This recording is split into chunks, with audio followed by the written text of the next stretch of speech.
Prophecies within the New Testament predict a period of extraordinary tribulation. 7 years of mounting calamities, climaxing with the end of days. They foretell that we will experience unprecedented suffering and great cataclysms that may wipe out mankind. The Bible points to a way out. The rapture. The rapture. Rapture. The rapture. The rapture. The rapture. Those who know their Bibles can't help but see the signs of the end of the age. We've been in the end times for 76 years, and Israel is the epicenter of Bible prophecy and eschatology. The Jews as a nation have come back into existence in our lifetime. The great apostasy, the tribulation, and the Antichrist. And this is something that we haven't seen before in human history. All those things that will lead up to the end of the world. He warns us of great evils to come, of famine, pestilence. Earthquakes like that happened Southern Oregon and Northern California yesterday, 7.0 on the Richter scale. Big tsunami warning on much of the West Coast. That's kind of a diverse place. Erdogan, the head of Turkey, will fall, and this will be the sign of the great events that were mentioned in these prophecies. Last days, the leader of Russia will make war against the nation of Israel in an epic battle that... So, there's been some talk lately, and this has come from all across the board. Non-denominationals, Protestants, Roman Catholics, Eastern Orthodox. Even people who aren't Christian, the most secular people known to man, think the world is ending. The end is nigh. But is it really? I want to take a minute to actually tell you guys truthfully about myself, the guy behind all these Christian edits. When I first really started taking my faith seriously and I started posting on YouTube, I was actually going to a non-denominational, dispensational mega church. And simultaneously going down every single rabbit hole on Telegram that I could get my hands on. And I mean everything. Anything you can think of, I went down.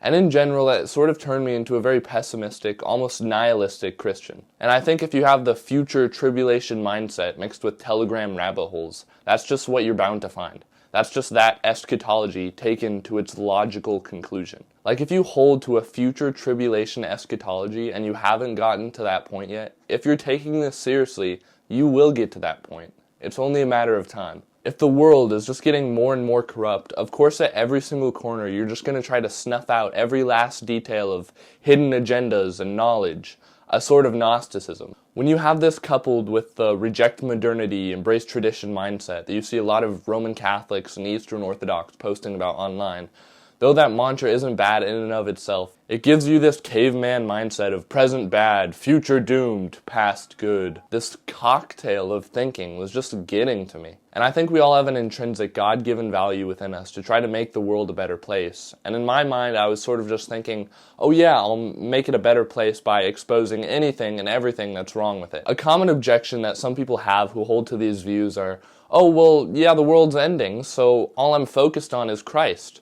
Which just isn't true. At least not for me it wasn't. Now Christ is our hope, the only hope that we have when we do see corruption going on around us. That's very much true, and that has been true for me throughout my faith. And I'm not saying everything I found in these rabbit holes were false, nor is everything I posted false. A lot of it is sadly true. The world is a broken place. There's corruption, even growing corruption, and we cannot be ignorant of that. But the perspective used to look at it, or the conclusions made from it, sometimes are misleading, vague, hopeless, harsh, and often not very Christ-like. They can bring division amongst the body of Christ, and not unity. So we have to be very careful with how we handle this sort of stuff. Don't let it turn you into a bitter, despair-filled keyboard warrior. And don't let these realizations make you become prideful either, and make you think you're better than the people who hold to that way of thinking. It's easy to fall into either trap. I want to apologize because a lot of my older videos are very much focused on the corruption of the world. And while yes, we need to be mindful of that, we need to wake people up in a sense, we should not excessively dwell on it. Nor should we think there's no redeeming it. Christ is literally our Redeemer. I bet any Christian who has a true grasp of his or her sin who's watching this can attest that if Christ can redeem you. If Christ can redeem me, then he can redeem anything. He will redeem everything. And it's not even us who wake people up, so to speak. It's Christ through us. We are just an instrument. I cannot do this without him. Without him, I am depraved. He's the one who chooses people and saves people and grows people. And he should get all the glory. So don't try to clean the fish before you catch it. Why share all this corruption going on in the world without first sharing the gospel? Knowing that the world can be a sucky place is not what's going to save people. Christ's love is what saves people. If I think about what truly led me to Christ, aside from the Holy Spirit, election, and predestination, it was the fact that I was actually able to find freedom from my struggles and just bask in the love of God. And election and predestination shows his love all the more. The fact that he would choose to save you, that he would choose to save me. The end times tribulation preachers will all warn about vain teachings that'll tickle your ears. Meanwhile, they are the ones who are tickling your ears. Like, of course, what I'm going to want to hear, what the most attractive, ear-tickling teaching is going to be about is going to be being sucked off the earth and warfare between different nations and some Avengers-level battle. Like, what is this? Seriously, who made this? When I was in this dispensational megachurch, I didn't even know what dispensationalism was, and I didn't know any other views of the end times. I was sort of dogmatically taught that the only people who have a positive view of the end times, as opposed to a negative view, are radically liberal Christians who think the world is just going to become more accepting or have more social justice. But that's not what a positive view of the end times is at all. I now attend a church that is part of the CREC, and as covenant and reformed theology have really shown me, the world is not going to hell in a handbasket. God is not going to forsake his good creation, but rather transform it into the new heavens and the new earth at the culmination of all things. We're in it for the long haul, and rather than seeing the culmination of all things as a graph going downward,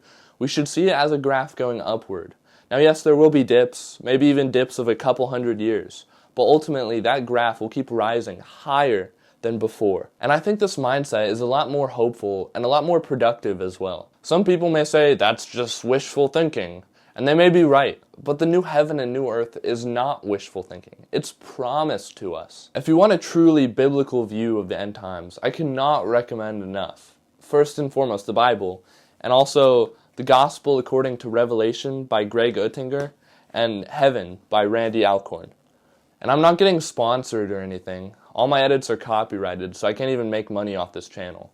This is just one Christian brother to another, trying to genuinely tell you about books that have strengthened my faith. Books that help you be more grateful and just shift your whole perspective. Especially Heaven. Heaven is a really good book. In the book, The Rise and Triumph of the Modern Self, Carl Trueman writes this: "This book is not a lament for a lost golden age, or even for the perilous state of culture as we now face it. Lamentation's popular in many conservative and Christian circles, and I have indulged in it in a few times myself. No doubt the Ciceronian cry, 'O tempora, O mores,' has its therapeutic appeal in a therapeutic time like ours, whether as a form of pharisaic reassurance that we are not like others, such as those in the LGBT movement, or as a means of convincing ourselves that we have the special knowledge that allows us to stand above the petty enchantments and superficial pleasures of this present age. But in terms of positive action, Lamentation offers little and delivers less. As for the notion of some lost golden age, it is truly very hard for any competent historian to be nostalgic. What past times were better than the present? An era before antibiotics, when childbirth or even minor cuts might lead to a septicemia and death? The great days of the 19th century, when the church was culturally powerful and marriage was between one man and one woman for life, but little children worked in factories and swept chimneys? Perhaps the Great Depression, the Second World War, the era of Vietnam. Every age has had its darkness and its dangers. The task of the Christian is not to whine about the moment in which he or she lives, but to understand its problems and respond appropriately to them. Now, God gifted me this channel, the ability to edit. I have thousands of subscribers. And as Uncle Ben once said, which is really just a rephrasing of what Jesus said in Luke 12:48, with great power comes great responsibility. And as long as you know how to edit, can take certain Bible verses out of context, or use them only in regards to idealism or futurism, can work a camera, and say stuff semi-confidently, anyone on the internet will believe you. So with every one of my videos, even future videos I make, take it with a grain of salt. Make sure it truly aligns with Scripture and solid, biblical, reformed theology. I'm not your pastor. I'm only 18. Of course, I'm not going to think how I thought when I was 16 or how I will when I'm 20. I'm growing, I'm changing, and being more sanctified. And so are you, which is why I'm so thankful we believe in a God who is unchanging, faithful, and steadfast. 2 Timothy 2:13. If we are faithless, he remains faithful, for he cannot deny himself. Hebrews 13:8 and 9. Jesus Christ is the same yesterday and today and forever.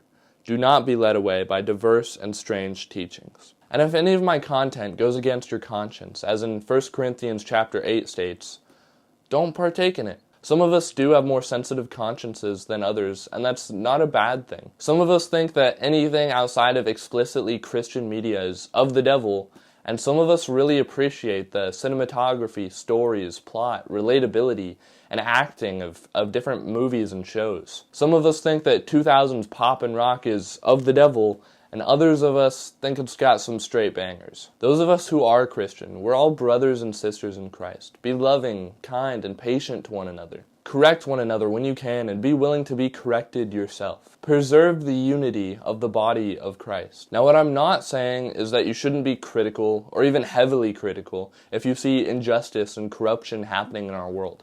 Call it out. Christ came to defend the poor and the helpless. Speak up for those who can't, won't, or don't speak up for themselves. Now, obviously on YouTube, I have people watching who are Christian and who are not. Sharing stuff here is different than sharing stuff with people in real life. The videos I make primarily are supposed to be for people who are already Christian. I do want to keep making videos exposing corruption. I do think as Christians we should do that.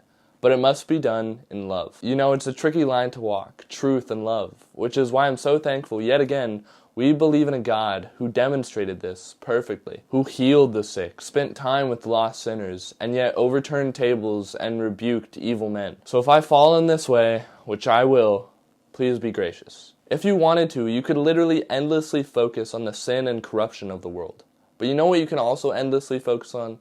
Christ. He's infinite, which means you can infinitely get closer to him. Also, there's like so many other facets of your life and faith that you can focus or work on. Humility, leadership, evangelizing, your family life, the plan for your life, truly understanding the value of the gospel, meditating on the new heaven and new earth, battling shame, battling lust, taking every thought captive, tearing down strongholds of the devil, cultivating the fruits of the Spirit, making the world a better place. You name it. Why spend so much time, so much precious time, going down these rabbit holes? I believe in Matthew 24, Jesus is talking about the events that occurred in 70 AD, but he even said, no one will know the day nor the hour. So even if there was going to be a future tribulation, we wouldn't know when. All these people, what they're doing, even if they're doing it subconsciously, are mapping out doomsday.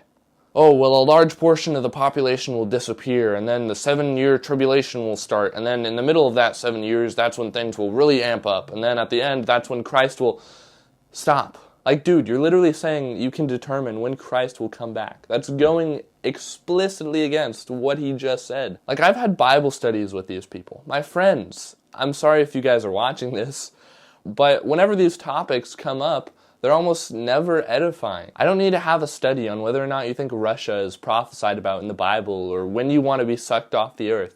I need a study on how to become more godly, how to grow in my faith and become more sanctified. Eschatologically, post-mill or on-mill partial preterism is the way to go. In my experience, it's the most Christ-centered and heavenly minded by far. Ecclesiastes 12:11-14.